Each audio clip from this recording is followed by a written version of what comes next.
अगर कर सको तो अपने अंदर आज एक आग जरूर पैदा कर लेना, जो तब भी जलती रहेगी जब तुम्हारी जिंदगी बुझने के कगार पर खड़ी होगी।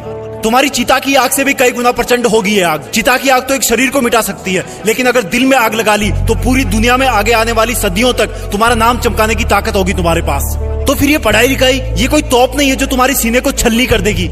याद नहीं रहता, तुम्हें लगता है ये सामने रखी 10 किताबें तुम्हारी दुश्मन है। अगर नसीब से तुम्हारे पिताजी फौजी हैं तो पूछना कि जब सामने 10 दुश्मन हो तो उनका मुकाबला कैसे किया जाता है। अंतिम सांस तक लड़ करके, अपनी माँ का कर्जा खून से चुका करके, क्या तुम अपने माँ बाप के लिए उनको हर टाइम पढ़ते रहने का झूठा दिलासा देना बंद कर सकते हो?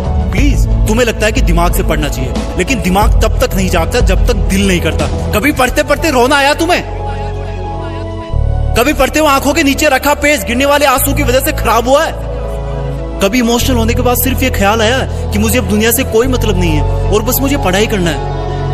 अगर दुनिया में सबसे मुश्किल और रिस्की काम है तो वो है अपने बच्चों की अच्छी लाइफ के सपनों के लिए खुद के सपने छोड़ देना, क्योंकि पेरेंट्स को नहीं पता होता है कि उनके बच्चे उतनी मेहनत नहीं कर रहे होते जितना उनको लगता है। और अगर उनको लगता भी है ना तो वो इसलिए ज्यादा नहीं डांटते कि कहीं बच्चे हमारी स्ट्रेस में ना चले जाए डांटने के बाद। इससे भी ज्यादा मुश्किल काम है बच्चे के सपनों को मजदूरी करके पूरी करना, खेती करके पूरी करना। लेकिन फिर भी हमारे माँ बाप खुशी खुशी वो सब काम करते हैं जो वो नहीं चाहते कि हम सपने में भी करें। क्योंकि जब मैं अपनी मासूम सी भोली सी शक्ल लेके उनके सामने जाऊंगा और बोलूंगा कि पापा थोड़े पैसे चाहिए, किताबें लानी है, तब उस वक्त वो बिल्कुल नहीं चाहेंगे कि मुझे उनकी बेबस आंखों की तरफ देखने का एक सेकंड भी मौका मिले, क्योंकि उनकी आंखों ने बहुत कुछ देखा है, बहुत कुछ देखा है। और वो बिल्कुल भी नहीं चाहते कि उनकी आंखों में हम वो सब देख पाए उनकी तरह। काश कि इतना विश्वास तुम्हें अपने इरादों पर भी होता जितना विश्वास वो तुम पर करते हैं। आज मैं अपने पापा को खेत में पीने का पानी पकड़ाने गया। वो सुबह से खेत में काम पर लगे हुए थे। रात को बारिश आई थी, लेकिन इस वक्त की धूप और गर्मी देख के लग रहा था कि मानो सूरज लावा उगल रहा हो। मेरी मम्मी ने कहा कि सर पे तौलिया रख के जा, धूप बहुत है। मैंने कहा नहीं माँ, बस अभी आया वापस। खेत में दूर से पापा दिख गए थे, वो भी मुझे देख लिए थे लेकिन रुके नहीं।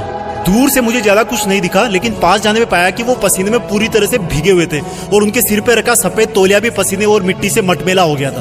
मैंने पानी का जग दिया और उन्होंने वो खड़े खड़े पी लिया। जब मैं वापस लौटने के लिए पीछे मुड़ा तो मुझे अपने कंधे पर कुछ रखे जाने का एहसास हुआ और वो बोले, लगता है तुम्हारी माँ ने आते देखा नहीं तुम्हें, मेरा ये तौलिया सर पे डाल लो, बेटा धूप बहुत है आज। थैंक गॉड मैं उनकी बात सुनने से पहले ही मुड़ चुका था, नहीं तो मेरी आंखें इस एहसान को उठा नहीं पाती। पापा ने मुझको तौलिया नहीं, एक बहुत बड़ी सीख दी थी कि जिस काम को वो कर रहे हैं वो कभी नहीं चाहते कि वो काम मैं भी करूं। और मैंने अपने आप को चेतावनी दी कि मैं कर क्या रहा हूं, 10 किताबों को सामने रख के मेहनत करने का ढोंग रचा करके। तुम्हारे दिमाग में जो लड़के लड़की वाला गुटरगु चलता रहता ना हर टाइम, ये सब उम्र का खेल है। हर कोई पैदा होता है, बड़ा होता है और फिर बूढ़ा होकर मर जाता है, लेकिन फिर भी पूरी उम्र उसको यही लगता है कि मैं तो हमेशा जिंदा रहूंगा और बस इस धरती के लग्जरी और सुखों में लग जाता है। और एक्सक्यूज सुनो, फिर एंटरटेन भी तो जरूरी है, मूवी भी ना देखूं क्या? अबे गधे, अपने सामने के रियल लाइफ कैरेक्टर्स को तो तू देख नहीं पा रहा जो तेरी खुशी के लिए दिन रात मेहनत करते हैं, एक सेकंड भी नहीं रुकते। तेरे माँ बाप की बात कर रहा हूँ और तुझे मूवी देख के मोटिवेशन मिलता है? असली मोटिवेशन ना बेटा खुद की तकलीफ और दर्द से आता है, खुद के आंसुओं से आता है। जब दिल में एक जलन होती है, बहुत बड़ा पागलपन होता है, एक जिद होती है कि साला मरते दम तक भी मेहनत करना नहीं छोड़ूंगा। कंपटीशन बहुत है आज के टाइम में।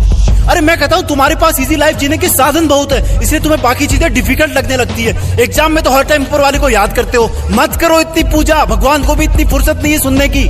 अगर कर सकते हो तो प्लीज खुद को झूठे मेहनत के शीशे में मत देखो। अगर कर सकते हो तो मेहनत करके, पढ़ाई करके, ज्ञान हासिल करके, पैसे कमा करके अपने माँ बाप को भी थोड़ी जिंदगी जी लेने दो यार। 20 बरस हो गए उनको तुम्हारी सेवा करते हुए। कम ऑन, तुम कर सकते हो, come on, you can do it.